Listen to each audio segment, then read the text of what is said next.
Oral questions by members. Leader of the Official Opposition. Thank you, Mr. Speaker. Mr. Speaker, 18 months ago, this Premier promised results that people can see, feel and touch and experience in their lives. Yet 18 months later, and the crisis in BC's healthcare system has never been worse. 1 in 5 British Columbians without a family doctor, the worst cancer care wait times in the entire country, and life-threatening delays from constant emergency room closures due to a staffing crisis. Yet, this ideologically driven NDP government stands alone in North America in enforcing a vaccine mandate that prevents thousands of terminated healthcare workers from returning to work, not only depriving healthcare professionals of their livelihoods, but hurting patients due to the shortage of these critically important workers. So my question to the Premier, why does this Premier continue to enforce an ideologically driven policy, the only one in North America that is hurting both healthcare professionals and harming patients? Mr. Premier. Thank you, Honourable Speaker. Well, Honourable Speaker, this is indeed a moment, isn't it? The Leader of the Opposition has a chance to stand with vulnerable patients in hospital, has a chance to stand up for their health and safety, and instead is committed to following the Leader of the Conservative Party down an increasingly out-of-touch rabbit hole. Right now, Quebec is still dealing with a measles outbreak. That is not resolved, Honourable Speaker. And members of this House should know that measles kills children, especially vulnerable children. And the Leader of the Opposition chooses this moment to stand in the House and say, you know what? We should have people that are not vaccinated entering our hospitals, tending to people in long-term care homes, seniors, vulnerable seniors, to choose this moment. Why this moment, Honourable Speaker? It's all about politics. It's all about standing with the political advisors and whoever. He's not standing with the patients, Honourable Speaker. He chose this moment to chase the Conservative Party instead of standing up for vulnerable British Columbians. I say we will stand with patients. We will stand with sick children. We will make sure that people are safe in our hospitals from transmissible and preventable diseases. We will stand with the science, and they can stand with the Conservatives.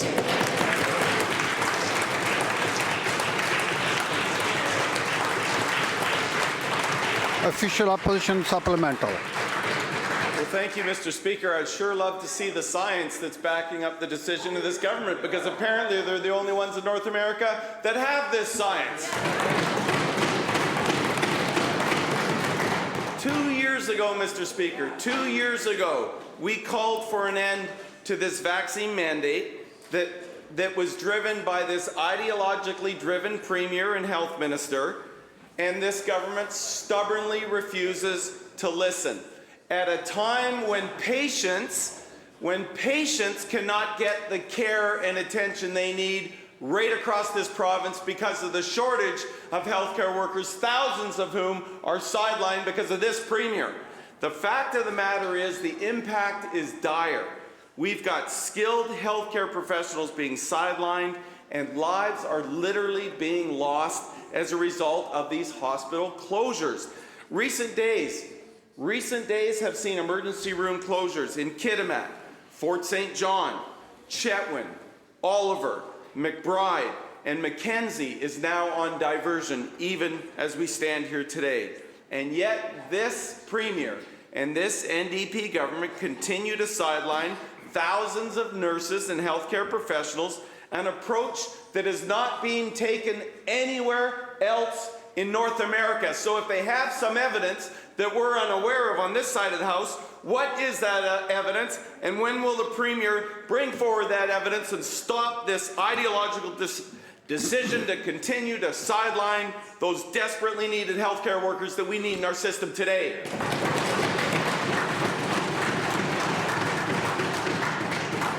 Minister of Health. Honourable Speaker, When the province of British Columbia instituted its vaccine requirement in healthcare settings, Honourable Speaker, it was and is the result of a provincial health order that was put forward by our outstanding provincial health officer, Dr. Bonnie Henry. At that time, of course, a loud voice in support of it was the Leader of the Opposition, Honourable Speaker. Honourable Speaker, he calls it ideological, Honourable Speaker. Yes, Honourable Speaker, it's true. It's true, Honourable Speaker. We were one of the few jurisdictions around that implemented such a measure. And it's one of the reasons, one of the many reasons, why British Columbia led in every aspect of the COVID-19 pandemic. The Leader of the Opposition, Honourable Speaker, talks about ideological in this House. Honourable Speaker, he hasn't attacked Dr. Henry here. The only place I've seen him attack Dr. Henry was on Rebel Media, Honourable Speaker. He went on Rebel Media, Honourable Speaker, to attack the professionalism of Dr. Bonnie Henry.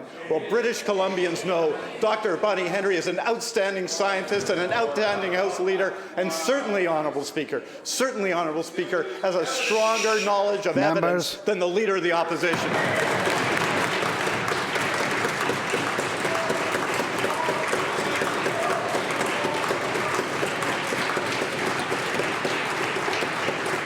Member for Abbotsford West. Member for Abbotsford West. Members. House Leader. I'll maybe leave it for others to try and reconcile that answer with the government's decision to send patients to Washington State for cancer treatment, where an entirely different set of rules exist, Mr. Speaker.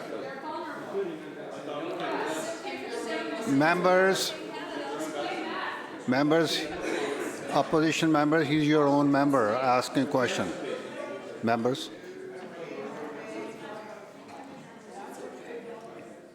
Mr. Speaker, unfortunately, fired healthcare workers aren't the only people feeling stigmatized by this government. 3.5 years ago, I wrote to the then Attorney General, now Premier. I wrote to explain how I was being contacted by faith-based groups across British Columbia who were confused and frustrated that at a time when public health orders were being changed to allow people to attend things like Pilates and yoga classes, that absolutely no accommodation was being made for people who wanted to safely gather and exercise their constitutional right to worship.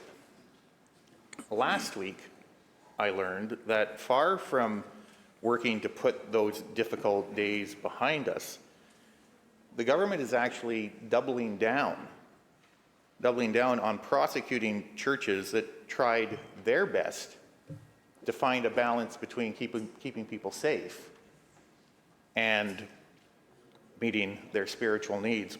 My question to the Premier is this: how is it in the public interest to continue spending huge amounts of public money to prosecute, to persecute churches and churchgoers whose only sin was to try and administer to the spiritual needs of their communities?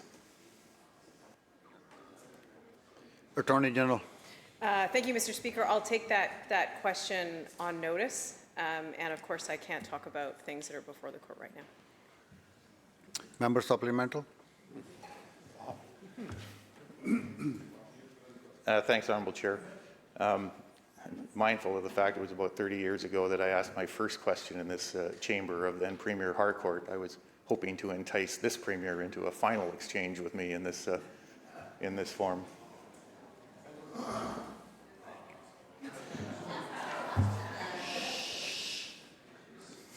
We use the word reconciliation a lot around this place, and for good reason. Isn't it time that the government tried to reconcile with the law-abiding and, yes, by definition, God-fearing folks who drew on their faith during a very difficult time and couldn't understand why they could go to a Pilates class but couldn't go to church? Those proceedings have now been going on for 3 years, over 3 years. And the government, I can assure you, Mr. Speaker, has spent a fortune on multiple applications, sometimes appearing in court with 5 lawyers. Next month, there will be a hearing to determine whether all of this constitutes an abuse of process by the government. These proceedings are costing the churches a small fortune, and it's costing the government money and resources that should be focused on prolific offenders who are being arrested and then turned loose to reoffend. Mr. Speaker, my question again to the Premier, how does he justify the huge expense involved in targeting these peaceful, law-abiding churches and churchgoers while dangerous, prolific offenders are released to repeatedly reoffend?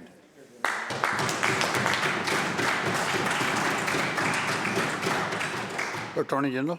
Thank you, Mr. Speaker. That was the same question in effect as before, and I already took that question on notice. Leader of the third party. Thank you, Honourable Speaker. Fracking, which is how methane gas used in LNG facilities is extracted in BC, uses huge amounts of water, between 5 million and 100 million litres per frac. Fracking is linked to higher rates of cancer, asthma, low birth rates, and other serious health concerns. It causes earthquakes, it leads to sour gas leaks and loss of agricultural land. It results in methane leaks, flaring, venting. The list goes on.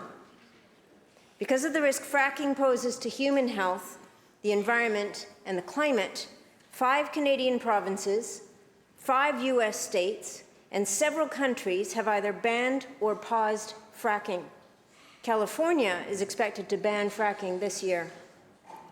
BC is one of the few jurisdictions that is hell-bent on expanding methane gas and growing the fossil fuel industry while climate disasters wreak havoc on our communities and ecosystems.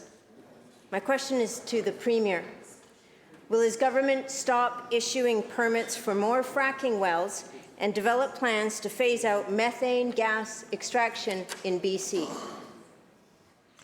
Minister of Environment. Thank you very much, Mr. Speaker. And the member claims that we're hell-bent on expanding methane emissions in British Columbia, and yet we're the only jurisdiction in Canada to announce in detail exactly what a cap on emissions from the oil and gas sector will look like. We have ambitious but achievable methane reduction targets, and we're in fact ahead of the schedule for methane reduction that we set for ourselves a few years ago, and we will continue to reduce methane emissions in the oil and gas sector by 75% by 2030. We have a rich and vibrant system of both permitting and regulation of the oil and gas industry, as well as of methane emissions and other emissions, and we'll continue on that course. Supplemental. Thank you, Honourable Speaker. Under this government, we are the only jurisdiction in Canada that's gone from 0 to 6 climate bombs in the form of potential LNG facilities. From 0 to 6 under this government. Methane gas. Before being sworn in, the Premier stated, quote, "We cannot continue to expand fossil fuel infrastructure and hit our climate goals." On that, he wasn't wrong. This government pretends that they are climate leaders, yet BC has missed every climate target it ever set for itself to date. Building 6 LNG projects, increasing fracked gas production to supply these projects will make it impossible to meet our goals. And it will make us into global laggards when it comes to climate action. The only reason we have a fracked gas industry in BC is because this NDP government decided to give it a $5.5 billion startup gift in the form of subsidies and tax breaks. And now we're extracting more and more methane gas, which is 80 times worse than CO2 for climate impacts. My question is to the Premier. Will he stand up and stand by his comment that we cannot continue to expand fossil fuel infrastructure and promise to British Columbians that he will stop issuing more permits for fracking in this province? Minister. Thank you very much, Chair. It saddens me that the member focuses on our climate efforts by talking about a single industry instead of recognizing the breadth of the program that we worked on together, the Green Party and the BC NDP, called Clean BC. It's in transportation, it's in industrial emission reductions, it's in home heating and cooling, and we are systematically putting in place the building blocks to meet our targets in 2030. We're leading in Canada, we're leading in North America, and what we introduced with respect to both clean energy and existing energy after the selection of the new Premier was the new Energy Action Framework, which has a clean energy and major projects office. We're attracting significant investments in battery through E1 Moly. We are seeking to attract hydrogen proponents. We are building out our electricity infrastructure, and we are implementing the first oil and gas emissions cap in Canada, and we are on track to meet our commitments.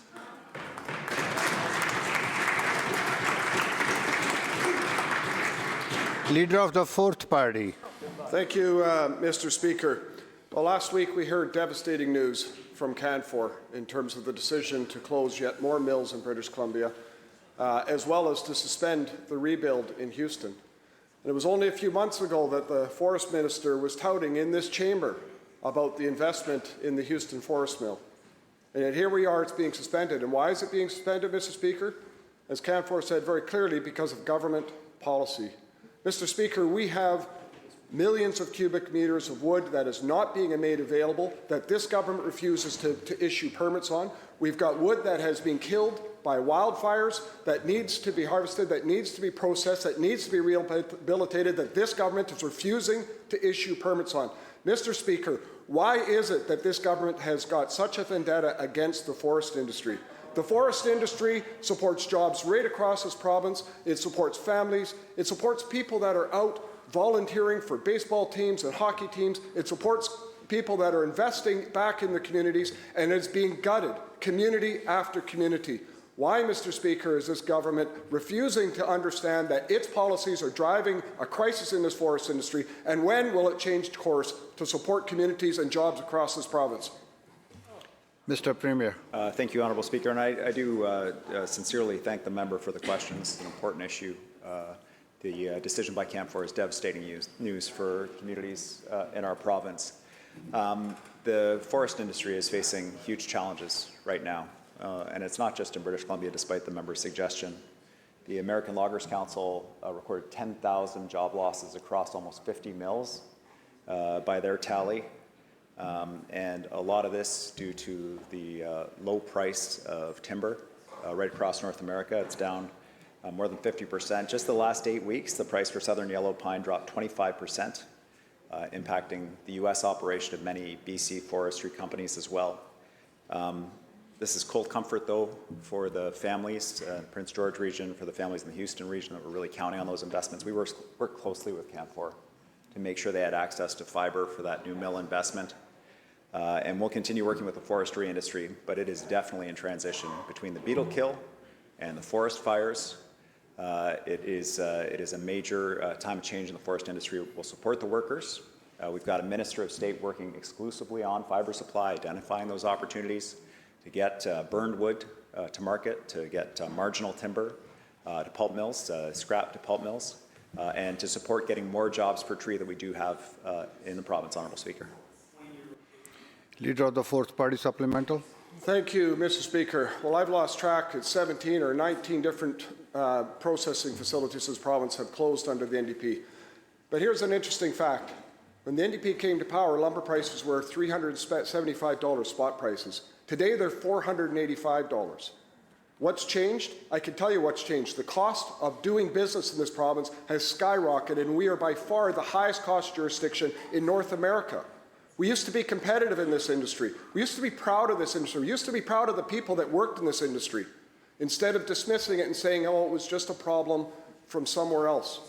Mr. Speaker, the forest industry has been the backbone of this province for decades.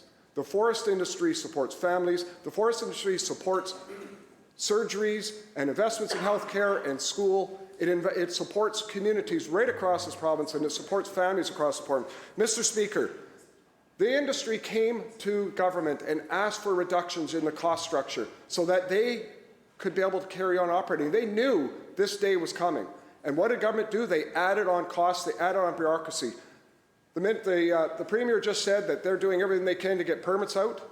Well, I can tell you, in my area, 6 million cubic metres through BC Timber Sales hasn't been hitting the market for the last 3 years. In Merritt, it's been over 2 years with only 3 permits being issued. Wood that is now falling down and rotting and is not being processed, it is not being reprocessed. Question. When, Mr. Premier, when will this government understand that it is their measures, it is their uncertainty that is driving the problem in this forest industry, and when will they start taking steps to actually correct course and make sure that we have a healthy forest industry in this province? Premier. Thank you, Honourable Speaker. For the member's reference, because he's clearly not familiar, we've doubled funding to the Forest Enhancement Society to get fibre to mills. We've got 51 projects across the province supporting 2,500 jobs around adding value to BC Wood. We've got fibre recovery zones right across the province, fibre that was previously burned when the member sat around the cabinet table. And I can't let the member get away from his history. He sat around the cabinet table when tens of thousands of jobs were shed in the industry. He joined up with a party, the BC Liberal Party, Honourable Speaker, where 30,000 jobs were lost during their time at the helm. Completely mismanaged the forest industry.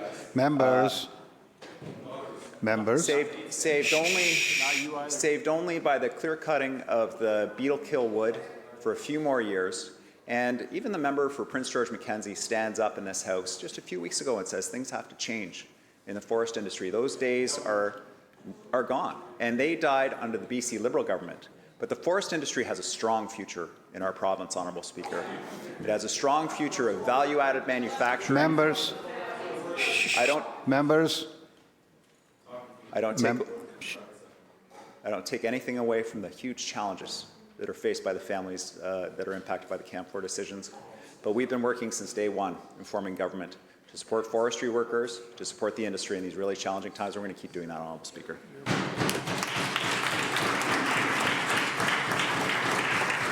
Member for Peace River South. Well, Mr. Speaker, that answer is cold comfort to the hundreds of families and communities that are now devastated because of the broken forestry policies of this government, and they deserve better.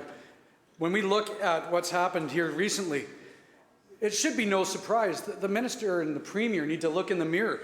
Canfor executives explicitly blamed this Premier and his failed policies for mill closures, and for the actual harvest has plummeted by 42% on that annual allowable cut. The warning signals were there. The companies have met with this government. They've met with the ministers. They've told them this was going to happen, and they ignored them. This government is completely responsible for what's happening in the forestry sector. The decimation of these forestry-dependent communities, its massive uncertainty, endless regulatory delays, higher costs, all consequences of this NDP Premier and this government. This could have been avoided. When will this Premier admit that his disastrous forestry policies are responsible now for these thousands of jobs that have been lost and our rural communities that are being impacted and devastated once again?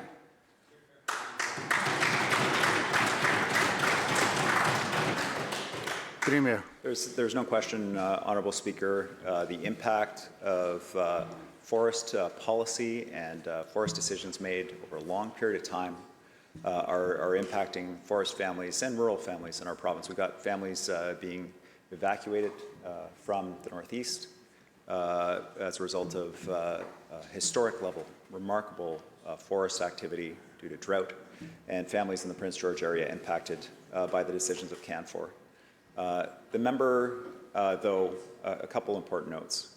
One is, in this time of evacuation, of forest industry reckoning, the first question from the BCUP is about allowing unvaccinated health workers into our hospitals. That's their priority, Honourable Speaker. Now, I don't understand how that could be, given the news today, but that is the priority of this party.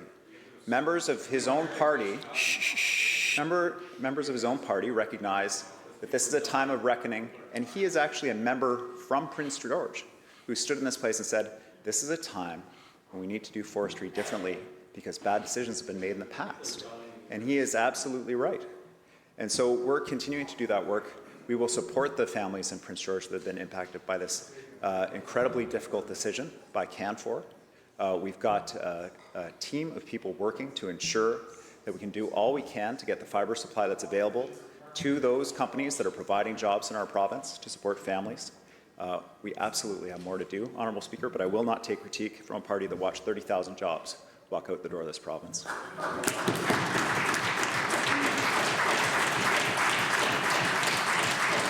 Member for Caribou North. Thank you very much, Mr. Speaker. Let's put the record straight. We spent this morning talking about the impacts on our forest community. So I think it's important to set the record straight. We've been standing up for workers and families and rural communities that have been hollowed out by this government's decision and lack of action. You know, last year, communities were devastated by the wildfires. And look at how Alberta responded. Alberta was able to get permits out the door 3 weeks after. 3 weeks after those fires. Now, let's look at what happened in my community. My community, we were still waiting this spring for the same permits to access those wildfire stands. And guess what? 400 people in my community went without a paycheck. So through you, Mr. Speaker, to the Premier, when are you going to start standing up for workers, start making sure that our workers have access to bringing home good paychecks?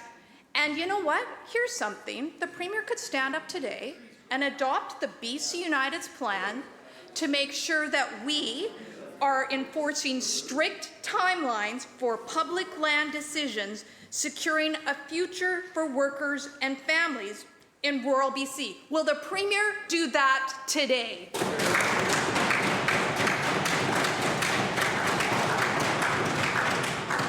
Minister of State for Sustainable Forestry Innovation.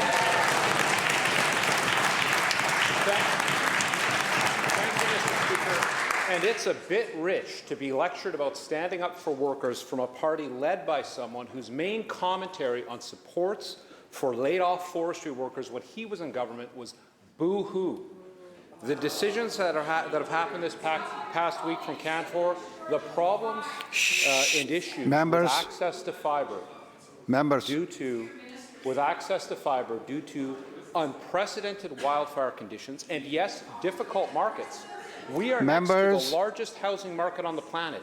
Interest rates go up, American housing starts to go down, prices crash.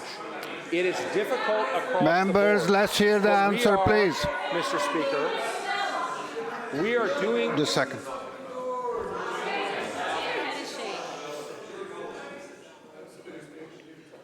Minister will continue. Thank you, Mr. Speaker.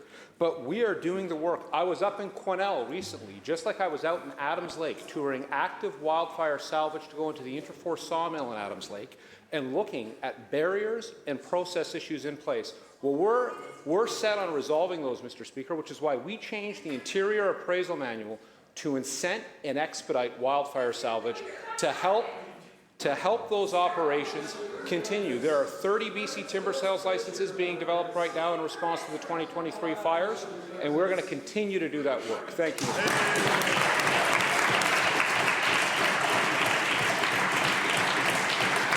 Speaker. Member for Kamloops North Thompson. Thank you, Mr. Speaker. Well, that right there explains exactly why this NDP government is completely out of touch of what's going on in the forest industry right now. In fact, on Friday, I was at a luncheon with the same member that was just up. He was speaking at the ILA. Didn't talk about the closure going on up in Canfor. No, that wasn't even referenced with the ILA. In fact, what was referenced was a new $5 million fund so that people can go out and buy specialized equipment to take out saplings, Mr. Speaker. Now, that's an important part of fire control, absolutely. But that's not what the loggers in the audience were looking for. They were looking for a government to actually recognize that they've created the highest cost, most bureaucratic forestry jurisdiction in North America, and they heard nothing for relief and help coming their way. And in fact, the only time that minister heard any applause on anything he said about forestry was just now, because there was no applause for his announcements in Kamloops, Mr. Speaker. When will this government recognize that under their watch, forestry has become the highest cost in North America? Canfor was very clear. The Premier could try to skate away from it, Mr. Speaker. Canfor was very clear. This had nothing to do with fiber supply. It had nothing to do with cost. It had to do with the cost structure of operating, not what they can sell the product for. In fact, they said pulp is profitable right now if they didn't have this government in office. When will this government recognize the burden they have placed, the gutting of the communities, the 400 people that the member just talked about, the 700 up in Prince George, the list goes on and on and on. When will real action be taken by this government to free up and modernize our forest industry so the mills stop closing under their watch?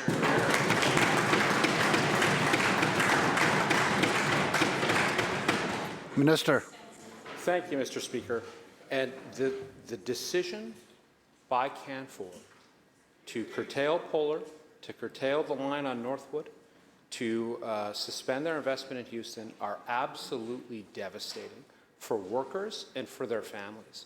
And had the member been around at the beginning of that meeting and been in the conversations that I was in, he wouldn't have been in a conversation with 40 loggers talking about the impacts of the Canfor decision and talking about those challenges. We are focused right now on making sure that those workers have support and that we are getting fiber into operations.